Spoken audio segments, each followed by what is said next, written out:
Alhamdulillah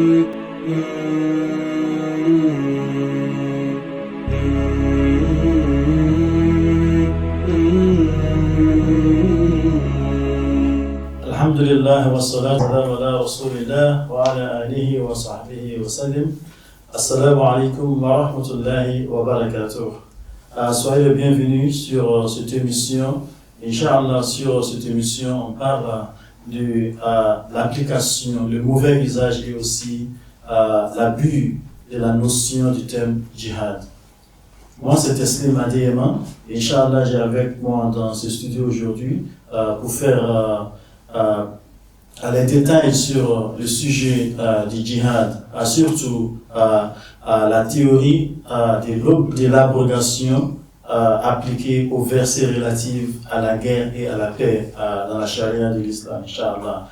Et j'ai avec moi dans le studio Oustaz Al-Rahman Monkaila et aussi Oustaz Murtada Saad. Assalamu alaikum wa rahmatullahi wa barakatuh. Certains musulmans prétendent que le verset du Coran prescrivant les combats ont été révélés plus tard dans Médine et que ces versets annulent ou abrogent la pertinence de tous les autres versets, souvent antérieurs, recommandant des relations pacifiques. L'implication de cette théorie de l'abrogation appliquée aux versets relatifs à la guerre et à la paix et aux relations avec les gens d'autres confessions est qu'il n'y a plus de base pertinente dans le Coran pour la consolidation de la paix, la promotion des relations interreligieuses positives et la limitation de la guerre.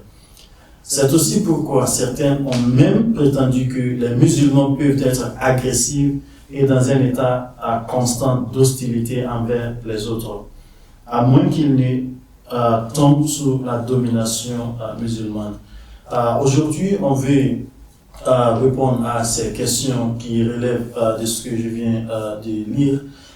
Ma première question, Inch'Allah, Oustaz Murtada Saad, est-ce que le verset du Coran qui prescrivent, les versets du Coran qui prescrivent l'amitié avec les gens d'autres confessions ont effectivement été abrogés par d'autres versets du Coran, tels que la soi-disant verset de l'épée, qui se trouve dans le Coran, chapitre 9 plutôt, verset 5.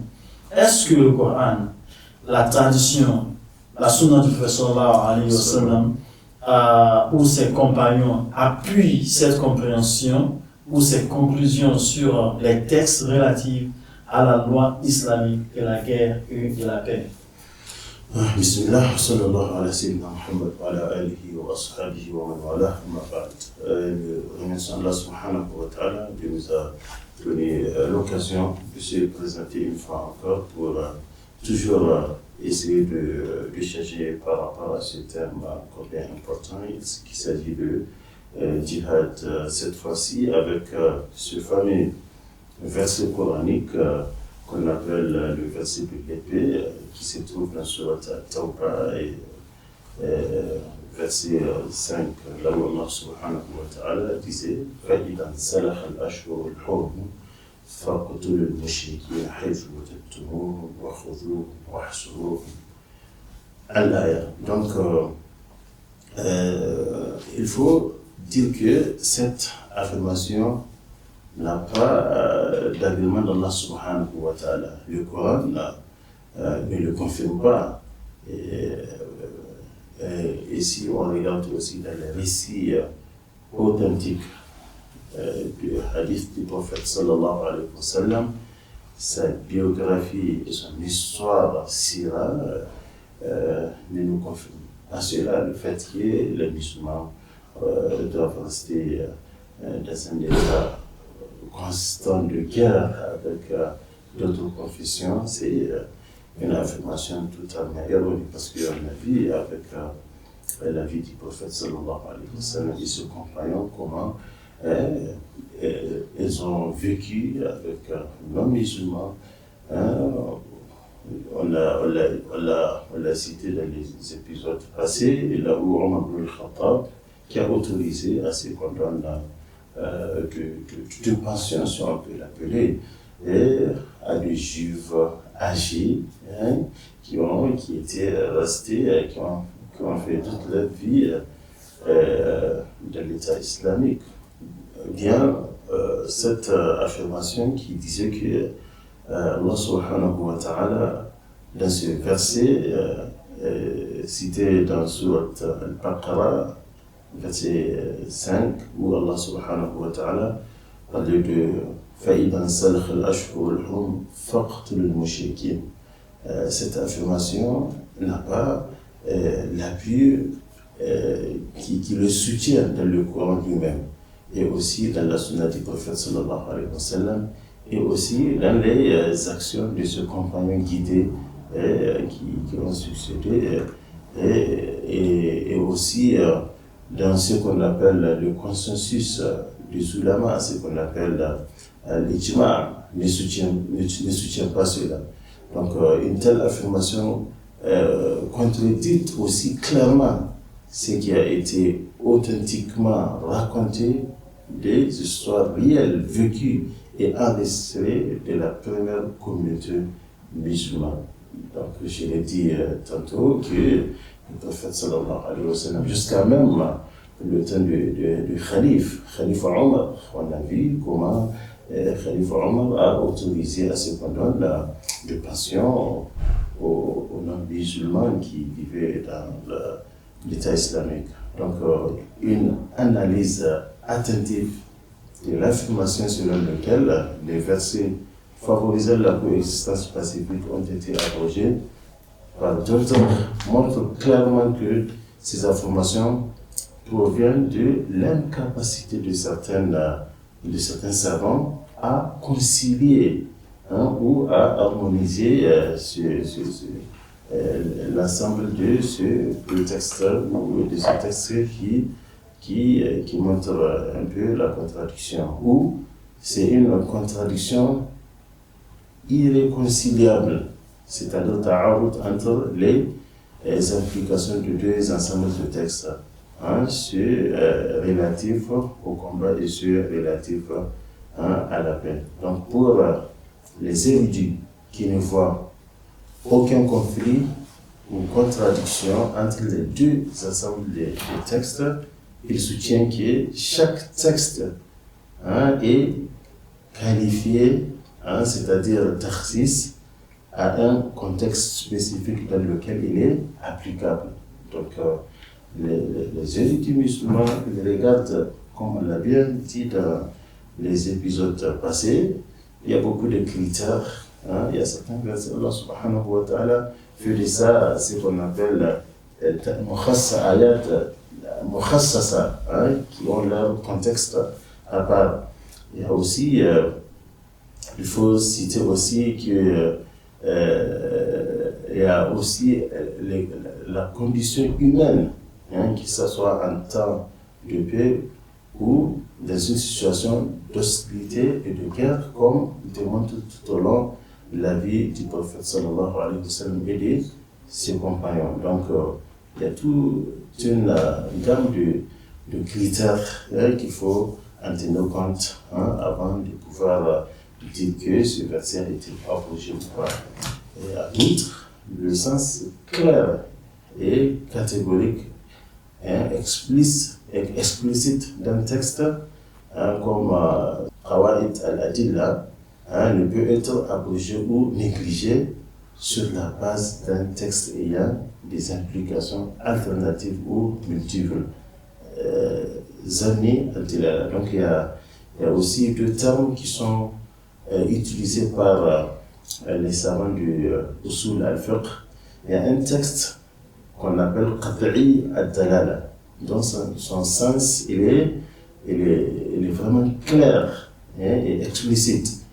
Il y a un autre texte aussi qu'on appelle Vanni al-Dalala, dont ce sens peut nous dire apparemment il y a une contradiction entre ce texte et un autre. Donc ce qu'il faut peut-être dire à la fin, la preuve de l'abrogation ou de l'annulation ne peut être simplement que les limites ou l'incapacité intellectuelle, interprétative d'un universitaire particulier à concilier des textes apparemment contradictoires. Donc si on voit une contradiction, l'une de ces raisons de cette contradiction-là, ça peut être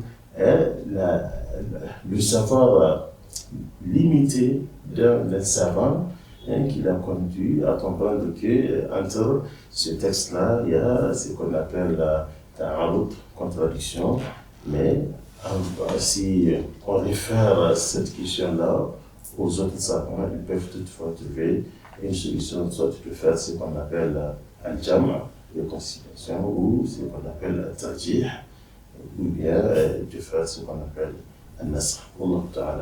Masha'Allah. Donc il ne faut pas seulement s'arrêter sur l'interprétation d'un seul savant, il faut aussi consulter d'autres savants pour qu'on puisse voir. C'est surtout sur l'interprétation d'un verset coranique. Il faut consulter d'autres savants aussi sur le même verset pour voir comment est-ce qu'eux ont pu faire l'harmonisation de ce verset. Merci beaucoup, Oustaz. Oustaz Rahman, quels sont quelques exemples des versets que certains prétendent avoir été abrogés par des versets liés à la guerre? Alhamdulillah wa salatu wa salam ala nabiyil Mustafa Muhammad. Merci une fois de plus de m'avoir donné la parole. Inch'Allah, on va essayer de notre mieux de donner quelques exemples de versets que certains ulémas pensent être des versets qu'on appelle dans un guillemets abrogés. Quelques exemples d'abrogation allégués des versets relatifs, par exemple, à la guerre et à la paix. Si on prend dans la sourate Tawbah, verset 5, donc, est considéré comme l'un des premiers versets à être révélés, en particulier en ce qui concerne la relation entre les gens, les musulmans et les gens d'autres confessions. Certains ont fait valoir que jusqu'à 147 versets ont été abrogés par ce seul verset. Donc ça, c'est leur compréhension de la chose. Maintenant, on dit que certains juristes aussi ont prétendu que le verset dans lequel on a dit combattez dans la voie ou bien pour la cause d'Allah, ceux qui vous combattent, mais ne dépassez pas les limites. Par exemple, ne transgressez pas. Donc certains aussi, ils mettent ça dans le lot des versets qu'ils pensent être abrogés entre guillemets, si on peut le comprendre ainsi. Ainsi que d'autres versets tels que ceux qui croient à Allah ou d'Allah, ceux qui croient, et les juifs, les chrétiens, les sabéens, donc tous ceux qui croient en Allah et au jour du jugement dernier, et qui agissent avec justice auront la récompense avec leur Seigneur. Donc ces versets-là aussi, ils le mettent dans le lot, c'est la sourate Al-Baqarah, verset 62, et aussi dans l'autre sourate, le chapitre 5, verset 69, qui laisse entendre que ces catégories de personnes n'ont pas à craindre les hostilités des musulmans. Et ils pensent que tous ces versets sont abrogés et le terme qu'ils utilisent en sauf par le Coran, selon leur compréhension des choses. Et que les musulmans doivent maintenant mener une guerre perpétuelle. Selon ces gens, selon leur analyse, et à partir de l'abrogation de ces versets, et désormais, pour eux, dans leur entendement, entre guillemets, que le musulman doit vivre en perpétuel conflit.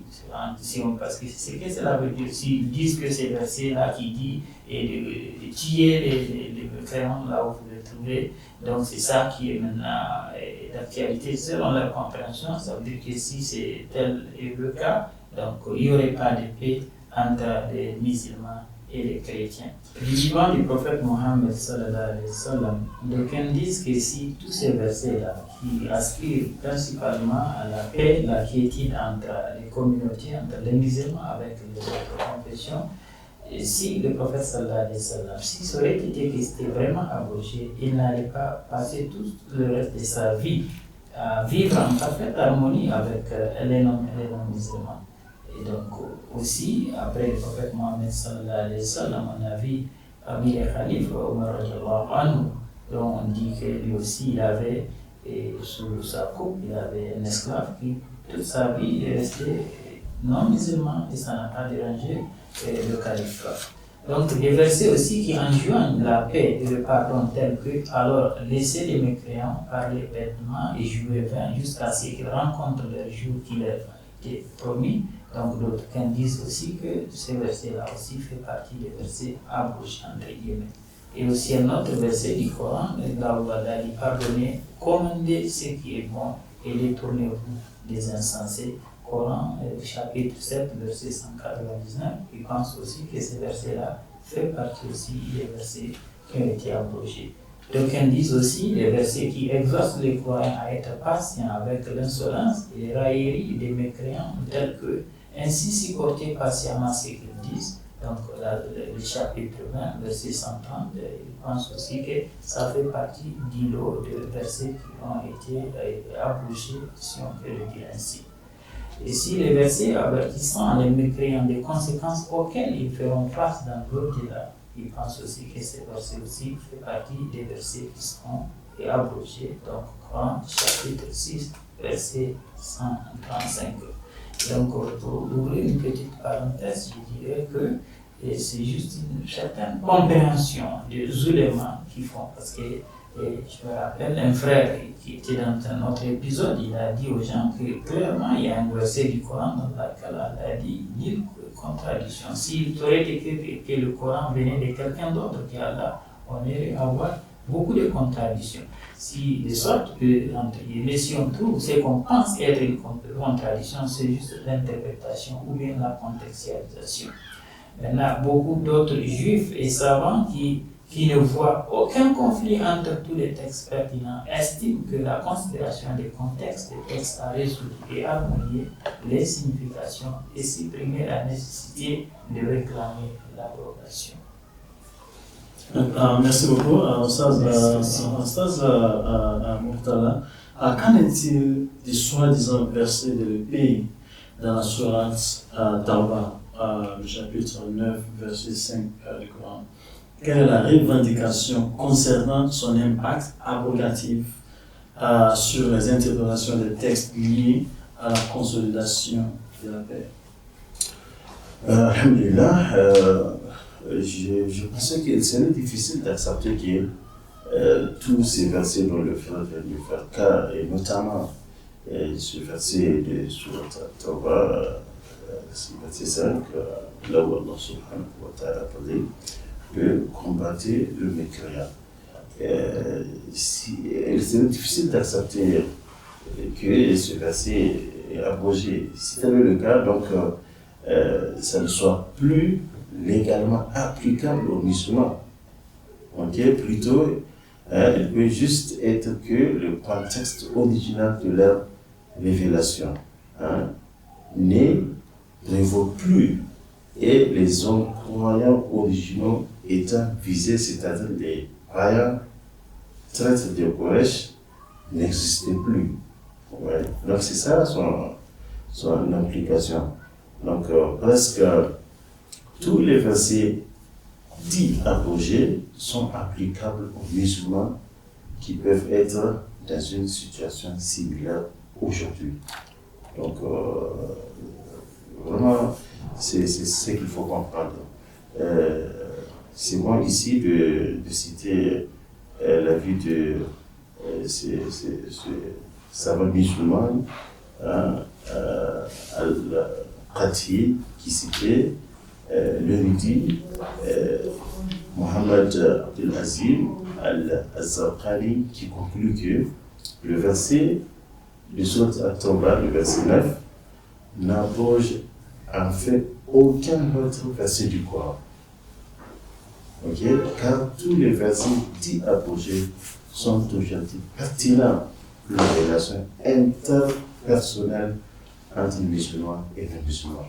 Et c'est un point de vue aussi soutenu par Cheikh Dr Yusuf Al-Khattabi, Allah yarhamuhu, dans son document intitulé Fiqh al-Jihad ou Fiqh al-Jihad, et aussi un autre savant au nom de Wahaba al-Zuhayli, dans son document intitulé Athar al-Harb fi al-Islam, Dirasa Muqarana, qui a essayé de faire une étude comparative dans ce domaine du djihad. Donc, les versets soi-disant versets développés qui a créé un défi pour certains de ces érudits. En d'autres termes, il est affirmé qu'après la révélation du chapitre 9, en particulier, les musulmans ne peuvent jamais avoir des relations pacifiques avec des personnes d'autres confessions. Donc, il peut être que les musulmans sont maintenant tenus de s'engager dans un état permanent de guerre ou d'hostilité contre les emplois jusqu'à ce qu'ils adoptent l'islam ou qu'ils acceptent de payer la taxe de jizya. Vous voyez, donc c'est ce que vraiment nous, surtout si on regarde la biographie du prophète sallallahu alayhi wa sallam, on a beau citer des exemples qui attestent clairement qu'il y a eu de non-musulmans qui vivaient pendant l'époque du prophète et aussi pendant le temps de ses khalifas. Donc, selon Cheikh Khalid Abdul Qadir, dans son Khalid Abdul Qadir, dans son document Fiqh al-Aqliyyat al-Muslima, qui a écrit ce document-là qui parlait de minorités de musulmans qui vivaient dans un état non islamique. Lui aussi, il a signalé cela. Cette interprétation n'a pas de précédent historique dans la vie du prophète sallallahu alayhi wa sallam ou de ses compagnons pour le soutenir. Donc c'est totalement quelque chose qui est un point de vérification entre les savants, mais la plus grande partie de nos savants soutiennent que ce verset n'a pas été abrogé. Donc, par conséquent, la nécessité d'une bonne compréhension de l'histoire prophétique sira et ce qui s'est réellement passé lors de l'interprétation de ces textes qui ont des applications pratiques et sociales claires dans la vie des musulmans. Allah Ta'ala. Machallah, merci beaucoup. Je peux aussi dire qu'un seul verset du Coran a abrogé environ 140 versets dans le Coran. Je crois que c'est allé un peu trop loin. Et aussi, ça va même à l'encontre même de la définition comme une religion de la paix. Merci beaucoup, Ustaz. Ustaz Abdrahman, pourriez-vous nous donner plus de détails sur le concept du nasr et sur la confusion de certaines au sujet de ces répercussions? Alhamdulillah. Merci une fois de plus. Donc, en réalité, le mot nasr qui est utilisé par les compagnons du prophète sallallahu alayhi wa sallam et les juristes en islam, qui souvent été traduit par abrogation. Selon l'érudit, le savant Qadihi, il explique dans son manuel qui est une introduction à la science du Coran et divers autres spécialistes du même domaine et de nombreux compagnons, ils disent que de nombreux compagnons ne voulaient pas dire abrogation en se référant à ce mot nasr. Selon eux, nasr, les compagnons, beaucoup de compagnons évitent de traduire ça par abrogation ou annulation des conséquences juridiques. Donc, en anglais, on l'appelle Introduction to the Science of the Coran, du livre. Maintenant, par exemple, Ibn Abbas aurait aussi dit que le verset, là où on parle du butin, vous vous rappelez dans le premier verset, Allah a dit le butin,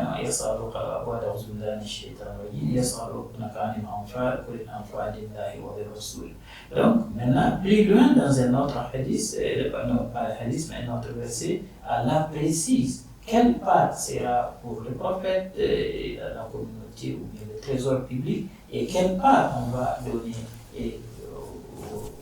aux combattants. Ça veut dire que, selon certains savants, au lieu qu'on dise qu'un a abrogé l'autre, c'est juste qu'il y a une complémentarité. Ça veut dire que si on dit telle chose appartient à telle personne, ça peut lui appartenir physiquement. Et sa décision aussi, comment en faire, peut aussi lui appartenir. Du moment où on a dit ça appartient à Dieu, au prophète Mohammed, à Dieu et à son prophète, c'est même Dieu, et maintenant il dit au prophète comment partager ça. Parce que le prophète, si on peut ouvrir une petite parenthèse, et c'est lui le prophète de son époque jusqu'à la fin des temps.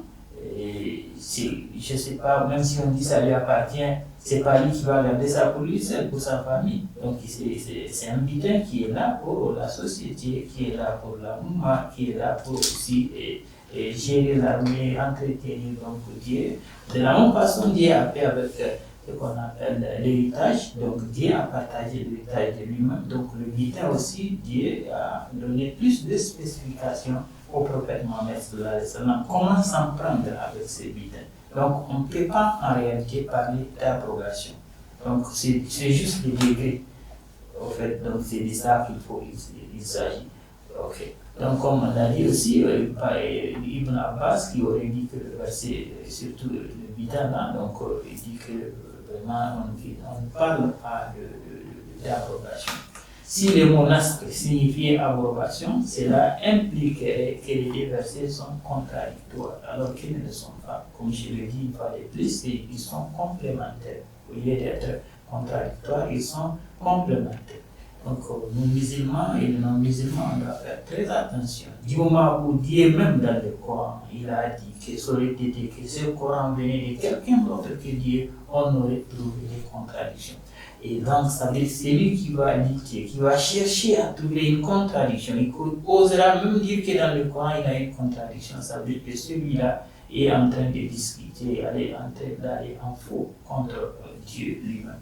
Donc, je dirais une fois de plus, ce soit par méconnaissance ou bien certaines personnes ont des intentions inavouées par lesquelles ils veulent montrer par A plus B que le Coran, il y a des contradictions. Alors, Dieu dit qu'il n'y en a pas. Et vous vous rappelez, les prophètes qui sont venus avant, le prophète Mohammed sallallahu alayhi wa sallam, c'est ainsi que Dieu l'aurait voulu. Donc, les gens ont pu pacifier ce qu'ils pouvaient pacifier, mais pour le Coran, Dieu a donné une garantie.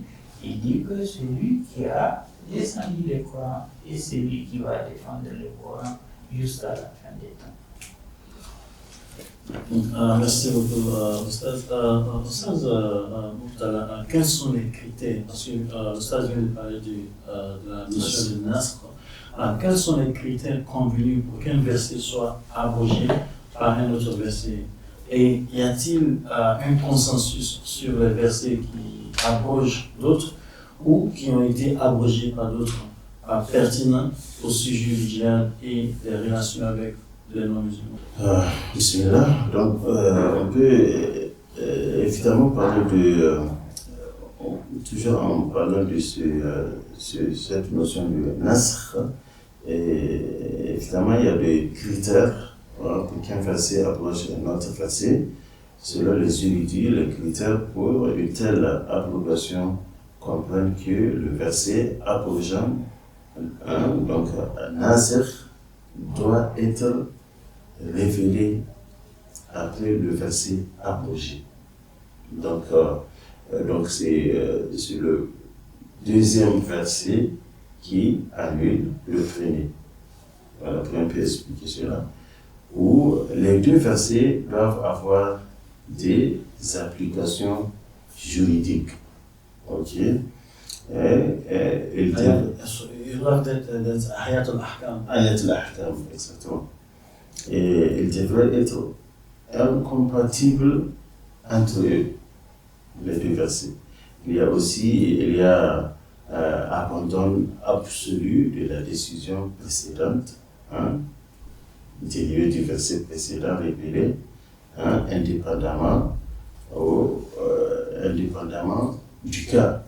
En d'autres termes, le verset abrogé n'est plus applicable pour une décision sur le sujet. On peut peut-être prendre l'avis de ces érudits pratiques qui expliquent que les revendications d'abrogation ne sont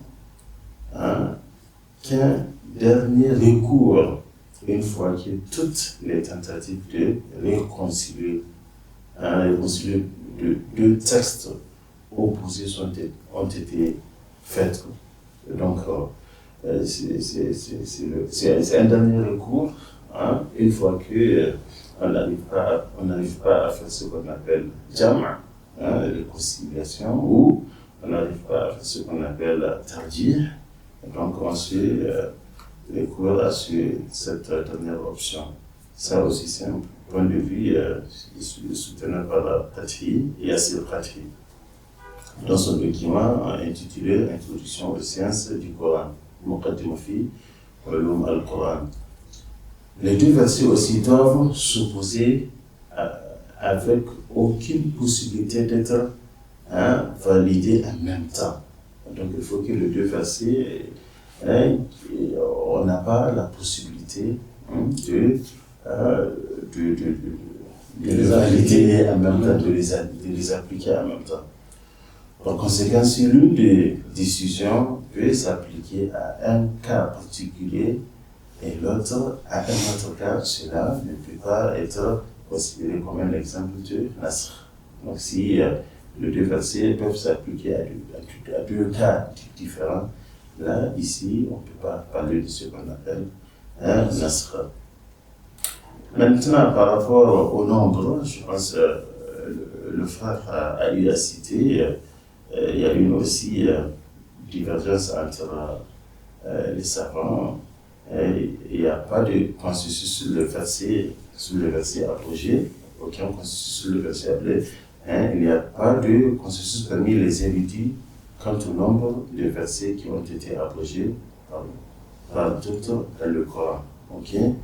Yassir al-Qathi, par exemple, indique que le nombre de versets abrogés mentionnés par différents érudits allant de 240 cas mentionnés par Ibn Hazm, ok, et tandis que quelqu'un comme Shah Walid Waladullah Dalwi parlait aussi de 5 cas.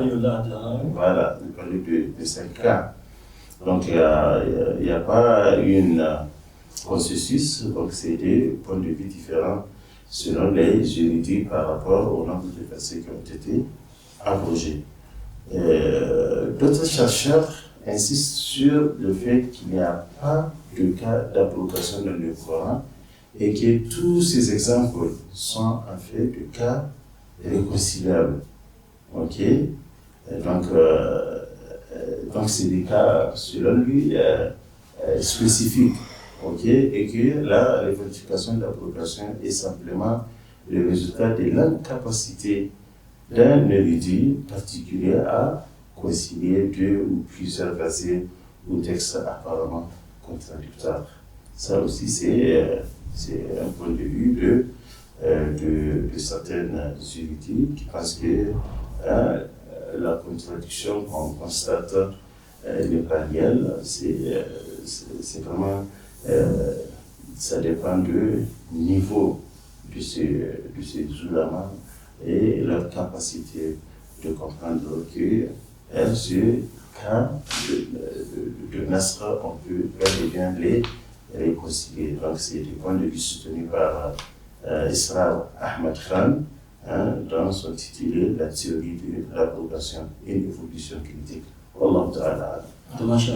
Merci beaucoup, ça. Donc, quand on parle de Nasr, on parle du fait d'un verset qui abroge, qui annule ou même supprime un autre verset qui parle sur le même thème, mais le verset qui supprime l'autre verset est révélé après le verset qu'il supprime. Et, les savants ont des différentes opinions sur le fait qu'un verset peut même supprimer, abroger un autre verset dans le Coran, parce qu'ils disent qu'il faut faire l'effort d'harmoniser les versets, et ils nous donnent des critères aussi pour savoir comment savoir si un verset peut abroger un autre verset.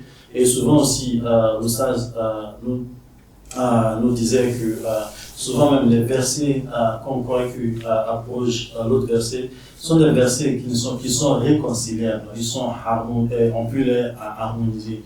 Parce que lorsqu'on a deux versets, il apparaît qu'on ne peut pas les appliquer en même temps, mais on peut les appliquer dans des différentes conditions.